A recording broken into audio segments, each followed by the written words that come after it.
I keep having the same dream. In it, there's a girl named Clara Vance. She's as thin as a leaf, like she could blow away at any moment, but her eyes are terrifyingly bright. She's always gripping my wrist, saying, "Leo, you can't leave." This went on for 7 years.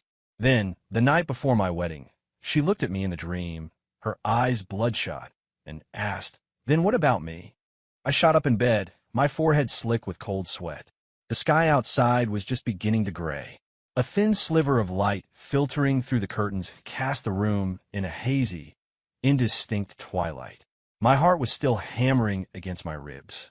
In the dream, Clara's red-rimmed eyes were like a branding iron, searing an image onto the back of my eyelids.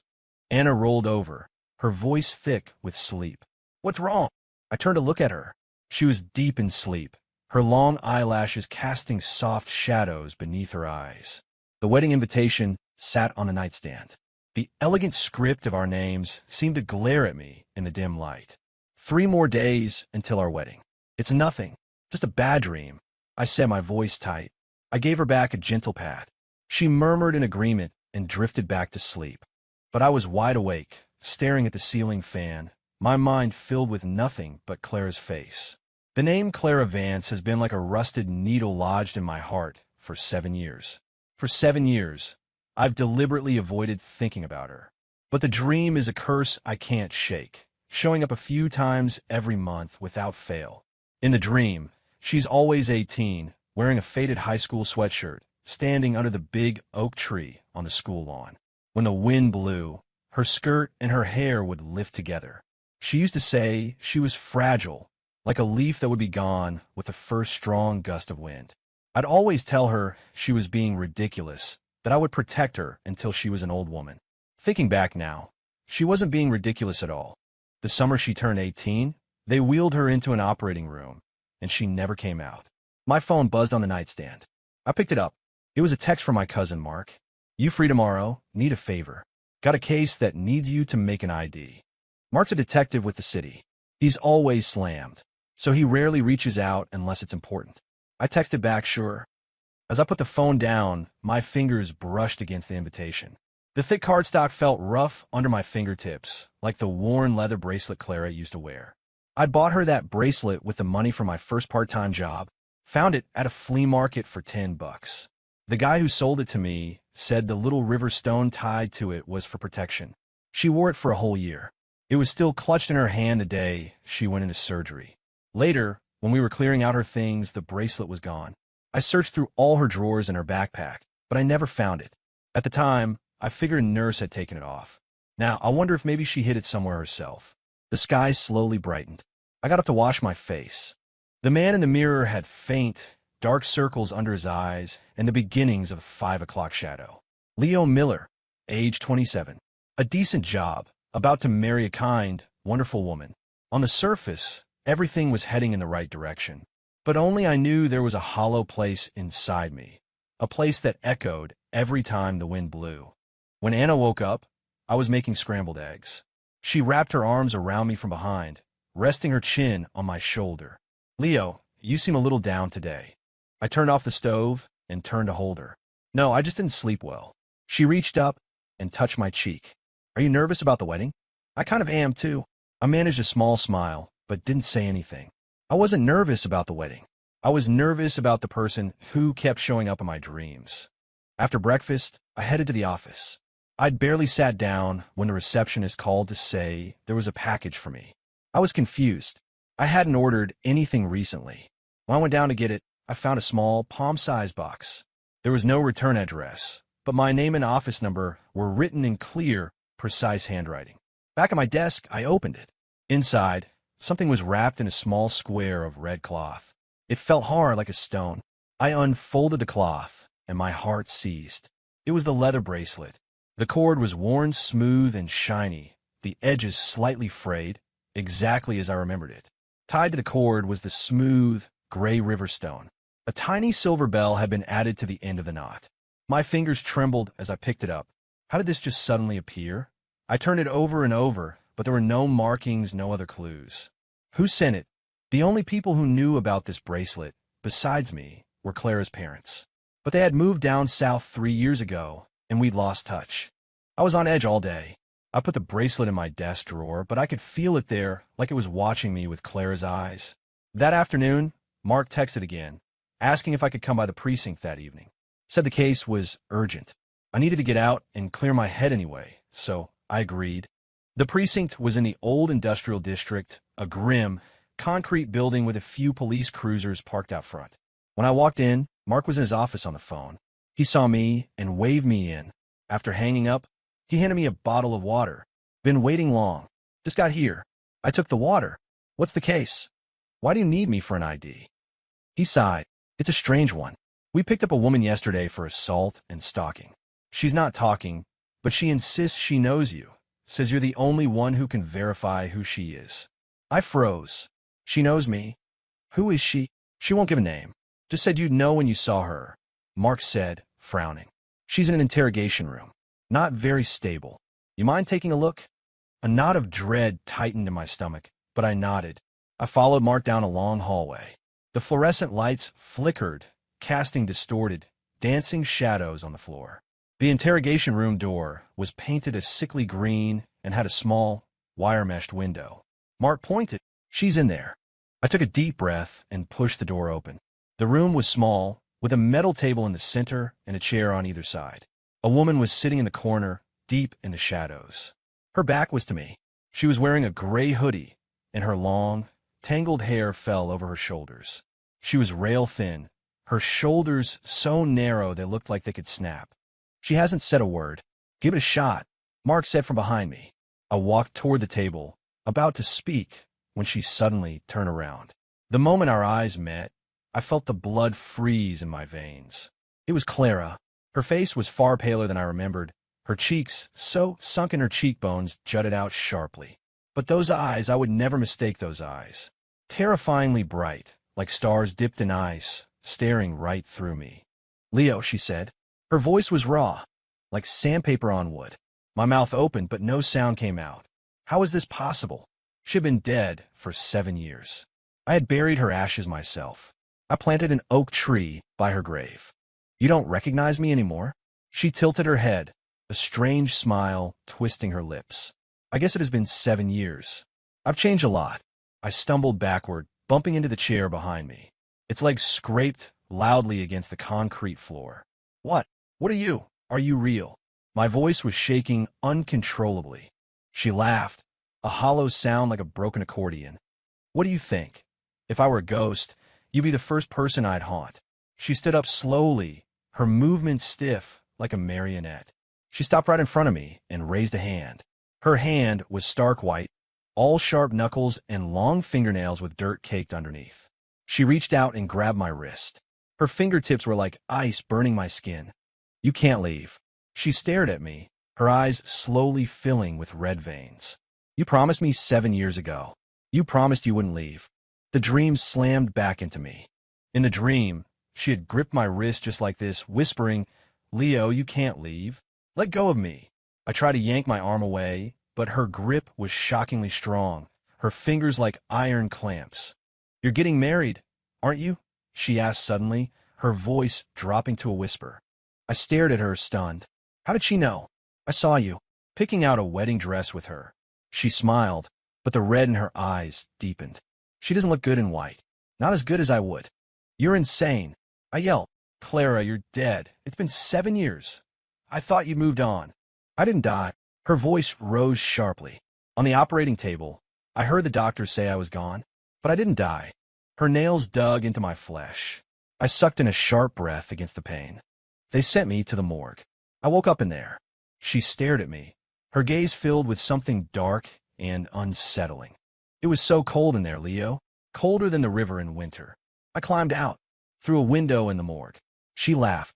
It was raining outside, just like today. I was afraid to go home. I was afraid to find you. Her voice became quiet again.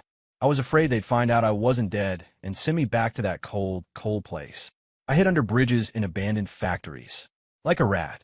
She squeezed my wrist harder and harder. Every single day, I thought about you.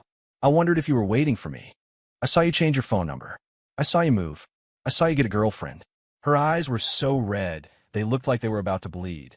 But I wasn't worried. I knew you would wait for me. You said you would. My mind was a chaotic buzz, like 1,000 bees trapped in a jar.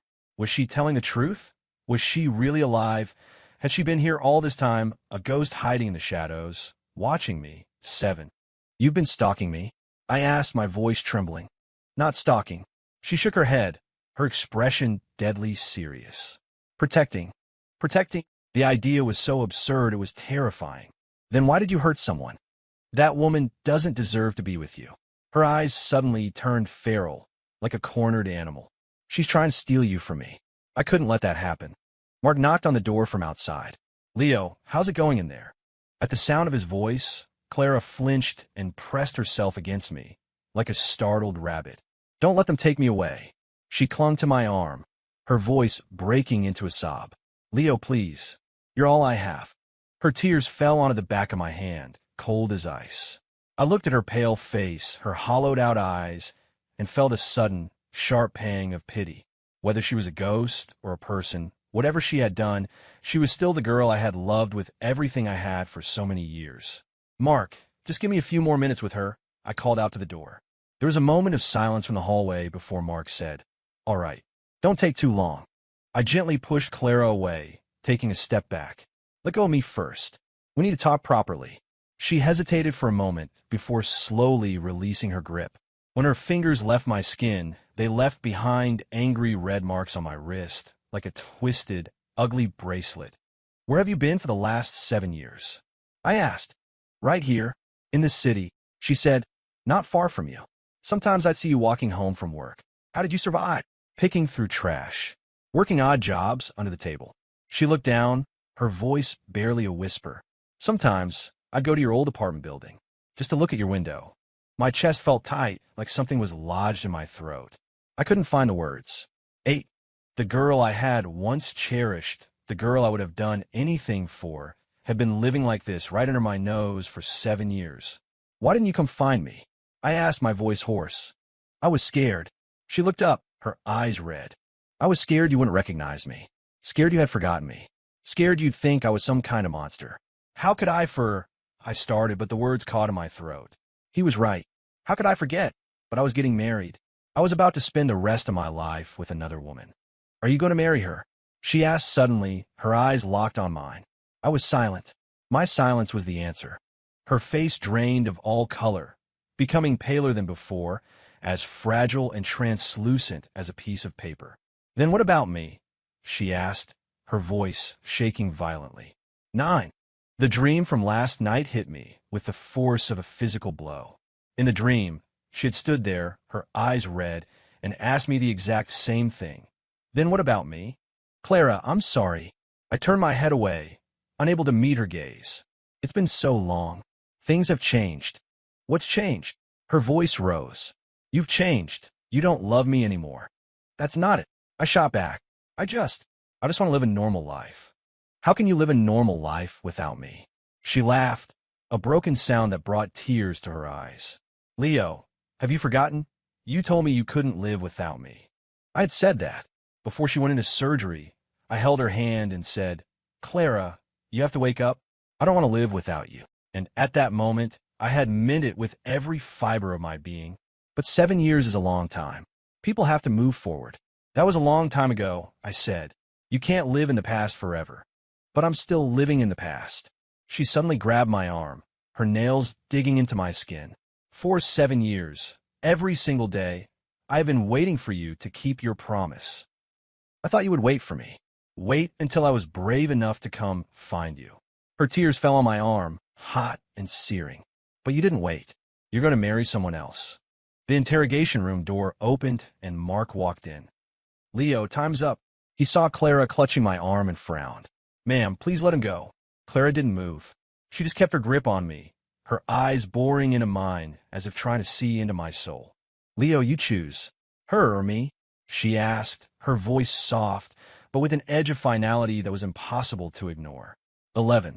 I looked at her, and then I thought of Anna's gentle face. One was the girl I had loved through my entire youth, my first everything. The other was the woman I wanted to build a future with. How could I possibly choose? Clara, you need to calm down, Mark said, trying to pull her away.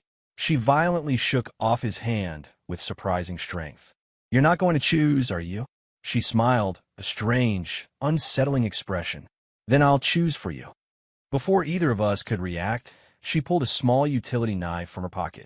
The blade flashed under the fluorescent lights as she brought it to her own wrist. "No!" I screamed, lunging to grab the knife. But I was too late. Blood welled up instantly, a dark crimson line that soaked the sleeve of her gray hoodie. The bright red blood was shockingly vivid under the stark white lights. Mark was stunned, but he reacted quickly, rushing forward to wrestle the knife from her hand while pulling out his phone to call for an ambulance. Clara looked down at her bleeding wrist, a smile spreading across her face. "See, Leo, my blood is still warm. I'm still alive." "You're crazy." I grabbed her, fumbling to apply pressure to the wound, but the blood just kept coming, slick and unstoppable between my fingers. "As long as I'm alive, you can't marry her." She leaned against my chest, her voice growing weaker. "Leo, you're mine. You can only ever be mine." 12. The wail of an ambulance grew closer, tearing through the night air. I held Clara, feeling her body grow lighter in my arms, like a leaf about to be carried away by the wind. Her blood soaked through my shirt, sticky and smelling of rust. "Leo, don't leave me," she whispered, her fingers weakly clutching my shirt. "I've waited 7 years for you. I can't wait anymore." I watched as her eyes slowly fluttered shut, and the tears I'd been holding back finally fell. "I won't leave. I'm right here," I choked out. "Clara, just hold on. Please, just hold on." I think she smiled, just slightly, before all the strength left her body and her hand fell limp at her side. Paramedics rushed in, lifting her onto a stretcher. I followed them out, watching the ambulance speed away, its red taillights shrinking in the darkness like a falling star. Mark came up and put a hand on my shoulder. "Don't worry too much. They'll do everything they can." I didn't say anything. My mind was a complete blank. The blood on my shirt had started to dry, growing stiff and hard, like a scab. It was after midnight when I finally got home. 13. Anna was sitting on the living room sofa. The lights were on, and her eyes were red, as if she'd been crying. "Leo, you're back," she said, standing up. Her voice was a little hoarse. I looked at her, suddenly at a loss for words. "Anna, I'm so sorry," was all I could manage. She shook her head. "I know everything. Mark called me." "You? I don't blame you," she interrupted. "I know how important she was to you." "Anna, let's just postpone the wedding for now," she said, her smile strained. "You need to take care of things with her." We can talk later." I nodded, my heart heavy with a guilt I couldn't put into words. Anna went into the bedroom. As the door clicked shut, I thought I heard the sound of a quiet sob. I sank onto the sofa, the empty living room pressing in on me, and felt a wave of exhaustion so profound it was physical. The next morning, I went to the hospital. Claire was still in the ICU. The doctor said she'd lost a lot of blood and her body was already in a weakened state. Her condition was critical. I waited outside, pacing anxiously. Mark called to say that due to her condition, the assault case was on hold. They would deal with it when, or if, she woke up. Around noon, Anna arrived with some food for me. "How is she?" she asked. "Still in there." "I'm going to go see her," she said. I looked at her, surprised. "You are?" "I think I should," she said with a small smile. We walked down the ICU hallway together. Through a large glass window, we could see Clara lying in the bed, hooked up to a web of tubes and wires, her chest rising and falling in shallow, weak breaths. The heart monitor beeped a slow, steady rhythm, like a countdown timer on what little life she had left. Anna stood beside me, her gaze fixed on Clara's paper-white face. "Her eyes are so bright," she said softly, "just like in the picture from when she was 17. I whipped my head around to look at her. On the third shelf of the bookcase in our living room, there was an old photo album. Tucked inside is a photo of Clara from our senior year of high school. She was sitting by a window, a slant of sunlight cutting across her face, dusting her eyelashes with gold. It was the only thing of hers I had kept, the one thing I had hidden away. Anna had seen it. "I saw it last week when I was organizing the bookshelf," she said, her fingertip lightly touching the cool glass. "You look at that page late at night sometimes. You've turned it so many times the corner is starting to curl." The steady beep of the monitor suddenly broke into a high-pitched, piercing alarm. Doctors and nurses swarmed into the room, slamming the door shut and blocking our view. My knees buckled. I nearly collapsed, but Anna reached out and steadied me, her palm warm and dry against my arm. "It's going to be okay," she whispered. "Trust me." I stared at the closed door, my throat constricting. For 7 years, I kept having the same dream. Clara on the operating table, the heart monitor flatlining, a doctor pulling off his mask and saying, "I'm sorry." In the dream, I was always frozen in place like a specimen pinned to a board, unable to even lift my hand. When the light above the ICU door finally went out, it was nearly dusk. A doctor came out, pulling down his mask. "We've stabilized her for now," he said, his voice heavy with exhaustion. "But whether or not she wakes up is up to her." My legs gave out completely. I crumpled to the floor, pressing my forehead against the cold, sterile tiles. Anna spoke with the doctor about the next steps, her voice remarkably calm, as if she hadn't just been through a storm. When she walked back over to me, I looked up and saw that her eyes were red. "You were crying?" "I'm just tired for you," she said, crouching down and handing me a tissue. "Leo, you always say it's been 7 years and you have to move on, but you're still using the same oak-scented laundry detergent she liked." I froze. My shirts in the closet always carried a faint, woody scent. It was the brand Clara always used in high school. I thought I had forgotten, but every time I was in the laundry aisle, my hand would automatically reach for that same green bottle. "In your nightstand drawer," Anna said softly, "there's a desk calendar with the dates torn off. Every single page is circled in red pen, starting from the day she left. You haven't missed a single day." My heart felt like it was being squeezed in a vice, the pain making it hard to breathe. I had hidden that calendar in the deepest part of the drawer, a secret I thought no one else knew. All this time, my so-called moving on was just me walking in circles, feeding an obsession I refused to let die with a self-deceit I called forgetting. Clara woke up on the morning of the 3rd day. I had dozed off in the chair by her bed and was startled awake by the cold touch of her fingers. Her eyes were open, staring at the ceiling. Tears clung to her eyelashes, but she made no sound. "Leo," she rasped, her voice like gravel. "I'm here." I took her hand. Her fingers were trembling. The window in the morgue was high up. "It took me a long time to climb out," she said suddenly. "It was raining so hard. I ran to your apartment, but I lost a shoe and was too scared to go back for it." "I know," I said, my throat tight, "but you had moved." She turned her head to look at me, her eyes shining with a frightening intensity. "I waited outside your old building for 3 months. I waited every single day. Why didn't you ever come back to look for me?" "I'm sorry." They were the only words I could find. "Are you scared of me now?" Her fingers suddenly clenched, her nails digging into the back of my hand. "Are you scared I'm some kind of monster that clawed its way out of the ground?" "No." I shook my head, tears splashing on her hand.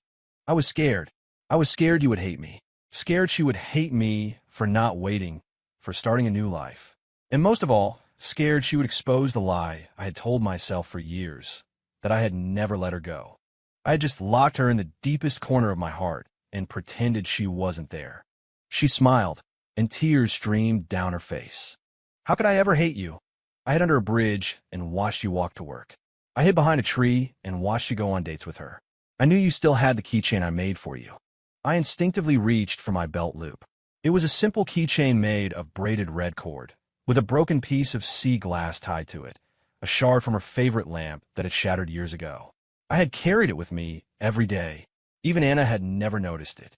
"You see, you haven't let go either," she said, staring into my eyes as if confirming something vital. "Leo, can we start over? Please?" The heart monitor started beeping erratically. Her heart rate was spiking. I put my hand on her shoulder. "You need to rest first. You're afraid to answer me." She smiled, but the light in her eyes was slowly dying. "You're afraid of her, you're afraid of me. And most of all, you're afraid of your own heart." A nurse rushed in, saw her agitated state, and immediately pressed the call button for a doctor. They gave Clara a sedative. As her eyes slowly closed, she was still murmuring, "I'm waiting for you." I bolted upright in bed, my heart pounding a frantic rhythm against my ribs. My forehead was drenched in sweat, soaking the hair at my temples. Outside, the sky was bright. Sunlight streamed through the curtains, casting a soft, warm glow on the floor. The digital clock on the nightstand read 7:03 a.m. Next to it, a glass of water was still steaming faintly. Anna must have poured it for me when she got up. I looked down at my own wrist. The skin was smooth, with no bruises or finger marks. The place where Clara had gripped me in the interrogation room, there wasn't even a hint of redness. Bad dream. Anna came in with a tray, saw the state I was in, and set it down to feel my forehead. You're sweating like crazy. Her hand was warm, smelling faintly of toast and coffee. I stared at her wrist. There was no bandage, no bleeding wound, just a pale, crescent-shaped scar from where she'd accidentally cut herself chopping vegetables last year. Leo, she looked at me with concern. You're white as a ghost. I opened my mouth, my throat painfully dry. It took a moment before I could force out the words. It's nothing. I just had a really long dream. What did you dream about?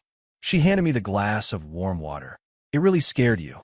I took the glass, the faint warmth against my fingertips slowly grounding me in reality. Everything in the dream had been so vivid. The green door of the interrogation room, Clara's gaunt fingers, the pristine sea glass keychain, and the way her eyes looked when she asked, "Then what about me?" It all felt like it had just happened. I dreamed about Clara, I said quietly. Anna was silent for a moment, then she gently patted my hand. Thinking about her again, I nodded, then shook my head. For 7 years, I had avoided this name. My friends knew I had an ex-girlfriend who had passed away, but no one knew that I still saw her in my dreams. In my dreams, she was always 18, sitting under the oak tree and smiling at me. Other times she was cold and distant, gripping my wrist and saying, "You can't leave." But never before had a dream been this real, this long. In a dream, she wasn't dead, I said slowly. She came back, and she did something bad. Anna finished my sentence, her tone gentle. She knew that the Clara in my dreams often had a possessive, obsessive streak. I nodded, picking up a piece of toast from the plate, though I had no appetite. The image from the dream of Clara attacking Anna was too jarring. Looking at her now, alive and whole in front of me, a knot of fear tightened in my chest. You know, I've always known you never really let her go, Anna said suddenly. The picture of her in your photo album. You always said you forgot to throw it out, but you keep it on the most prominent shelf in the bookcase. And that old blue shirt in your closet. She told you once that you looked good in it, and you've kept it for 7 years, refusing to get rid of it. I stared at her, stunned. There was no blame in her eyes, only understanding. I don't blame you, she said with a small smile. Everyone has a past. But Leo, you've kept yourself locked inside of it. No, I haven't, I argued, but my voice lacked conviction. It was true. I always told myself I was moving forward, that I was getting married and starting a new life. But only I knew that a part of me was permanently stuck in that summer 7 years ago, the day they wheeled Clara into the operating room. I stood in the hallway and watched the light above the door turn red, feeling like someone had just hit the pause button on my life. After breakfast, I went into the study and pulled out the old photo album. On the 3rd page, Clara was in her school sweatshirt, sitting by the window. The sunlight caught her eyelashes, dusting them with gold. The corner of the photo was curled and soft from how many times I had touched it. I traced the outline of her face with my finger, and my heart ached as I remembered the gaunt, haunted version of her from my dream. "I'm so sorry, Clara," I whispered, "for making you suffer so much, even in my dreams." The Clara in my dream hid under bridges and picked through trash, living like a creature of the shadows. But the real Clara had been proud and vibrant. She always said she wanted to live like the sun, to be a light for others. I was the one who had trapped her. I was the one who couldn't accept that she was gone. And so I forced her to endlessly repeat a cycle of waiting and pain inside my head. It was my own obsession that had created that monstrous version of her, a version that even I was afraid of. That afternoon, I drove to the cemetery. The oak tree I had planted 7 years ago was tall now, its branches thick with leaves, shading most of the headstone. Clara's picture was set into the granite. She was still 18, her smile clean and bright.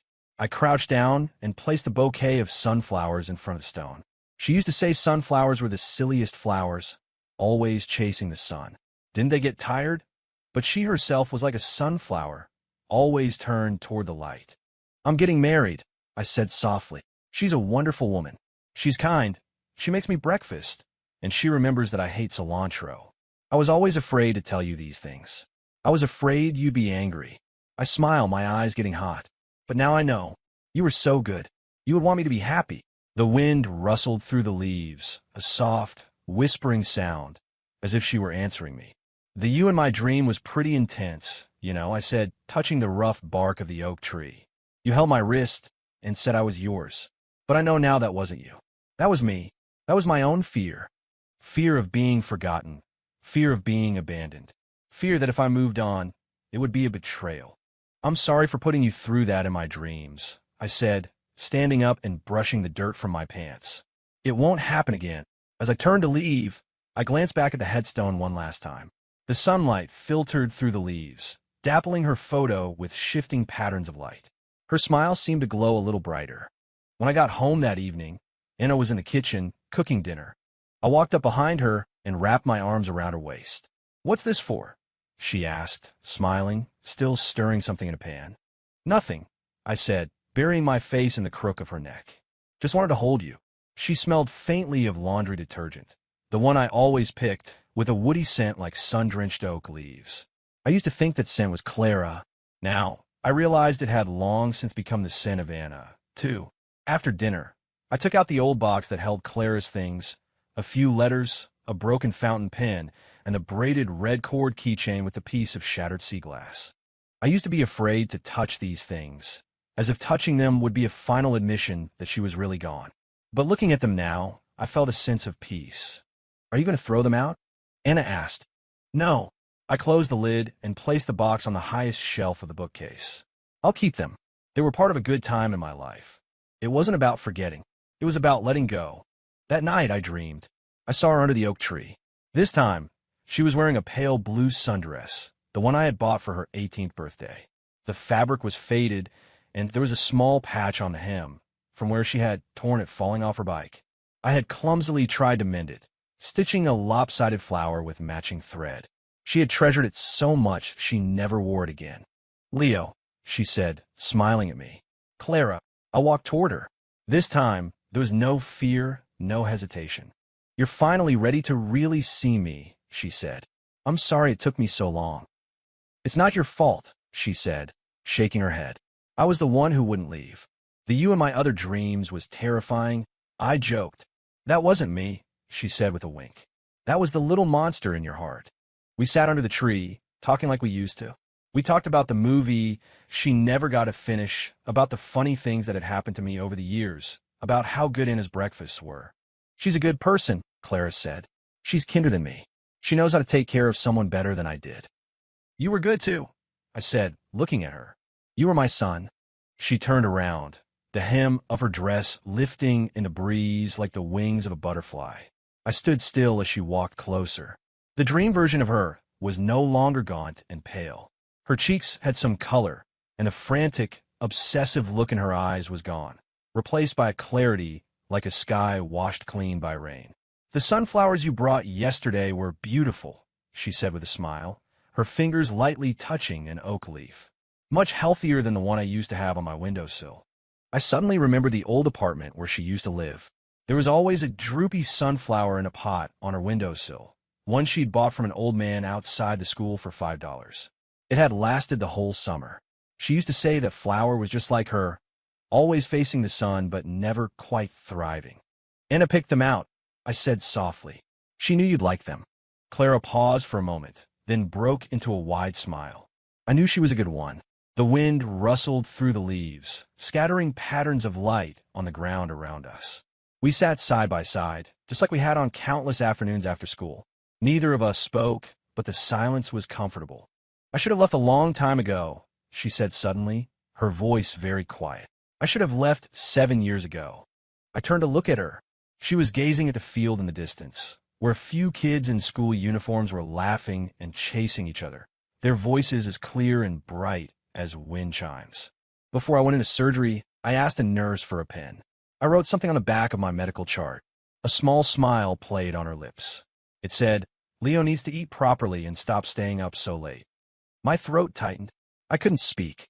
Back then, I didn't think dying was such a scary thing, she said, looking at her own hands, which seemed to glow faintly in the sunlight. I was just a little sad. Sad that I'd never see you in a suit, that we'd never go to the ocean together, that I never got to tell you. I had been saving up for a long time. I wanted to buy you a watch. Tears suddenly fell from my eyes, landing on my jeans and spreading into dark spots. I'm so sorry, Clara. I choked out. I was so young then. I thought saying, I'll wait for you was enough. I didn't know.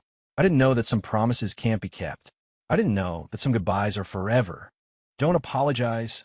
She reached out and gently touched my cheek. Her fingertips were warm, not icy like they had been in the other dreams. You look awful when you cry. I laughed, but the tears kept coming. I stayed in your dreams for 7 years. I watched you change jobs, watched you move, watched you meet her, she said softly. At first, I was angry. How could you forget me? But then, I watched you with her. I saw you laugh and argue and peel shrimp for her like a total idiot, and I slowly started to understand. She paused, her eyes shimmering with unshed tears, but she was still smiling. I understood that you hadn't forgotten me. You had just made a safe place for me in your heart, so you could make room for new happiness. I used to be so scared you would forget me, she said, looking at me, her eyes as bright as stars. But now I know. Being remembered is a good thing, but always being remembered can become a burden. You were never a burden, I said quickly. I was, she said, shaking her head. You would look at my picture late at night. You would stop whenever you passed by that noodle shop we used to love. You would get lost in thought whenever you heard that old song. Leo, how could you ever be happy when you kept yourself locked in memories? 26. The wind picked up again, making the oak leaves whisper. She smiled again, her eyes curving into crescents. It's time. I have to go now. Go where? To the place I'm supposed to be. She stood up, and a soft light began to emanate from her, like moonlight. Leo, I'm not trapping you anymore. So please, don't trap yourself. Her body was slowly becoming transparent, like melting ice. Clara, I reached out to grab her, but my hand closed on empty air. Don't try to hold on, she said with a smile, her form growing fainter until only a shimmering outline remained. I'm leaving. Don't go. I scrambled to my feet. Wait, I still have so much to tell you. Everything you need to say, you already know in your heart, don't you? Her voice was growing fainter, as if coming from a great distance. You have to be good to her. You have to remember to eat on time, and stop staying up so late, and you have to... She paused, and a single tear finally escaped and rolled down her cheek, but her smile was brighter than the sun. You have to be happy, Leo. You have to be so happy. Clara, forget me now. She gave me one last look, an expression free of resentment or regret, filled only with a profound and unconditional blessing. I'll be okay, too. Over there, I'll be like a sunflower, chasing the sun. I stood alone under the empty tree, my vision blurred by tears. The wind seemed to carry the last echo of her voice, soft and warm. Forget me, and live. She dissolved completely, melting into the sunlight. The leaves of the oak tree rustled in the wind, like a final, gentle farewell. 27. I opened my eyes with a start. Outside, the sky was just beginning to lighten. Anna was fast asleep beside me, her eyelashes casting soft shadows on her cheeks. I reached out and gently touched her face. The hollow space in my heart that had been empty for 7 years felt full. It was warm and solid. I knew, then, that Clara was truly gone. Not because she had left, but because I had finally made peace with myself. I had finally forgiven myself for not being able to save her. I had found my own peace. The morning light filtered through the curtains, falling across my hand and Anna's. I squeezed her hand gently. She stirred, murmuring in her sleep as she snuggled closer to me. Is it morning? She mumbled. Almost, I whispered, pulling her closer. Go back to sleep. 28-inch Leo, why are you crying? Anna's voice was filled with concern. She was sitting up, holding a tissue out to me. The sunlight was pouring in, casting a warm glow on the floor. The glass of water on a nightstand was still warm. I had a dream, I said, taking the tissue and wiping my face, the skin still damp with tears. Was it her again? Anna asked, taking my hand. Her palm was warm. I nodded and shook my head, and then I smiled. This time was different, I said. She told me to forget her. She told me to live a good life. Anna stared at me for a long moment, and then she smiled too, her own eyes shimmering with tears. She must have been a wonderful person, she said. Yeah, I said, squeezing her hand. She really was. I got out of bed and walked to the window, pulling back the curtains. The sunlight flooded in, warming my face. It felt like the last time Clara had touched my cheek. The dream that had held me captive for 7 years was finally over. Some memories you just carry in your heart. Some goodbyes are for the sake of a better beginning. 29-inch, what are you thinking about? Anna came up and wrapped her arms around me from behind. I was just thinking that it's a beautiful day, I said, turning to hold her. Let's go to the ocean. What do you say? She looked surprised for a second, and then her face broke into a radiant smile. Okay. I looked at her smile. It was as warm as the sun. Yes, we have to be happy. We're going to be so happy.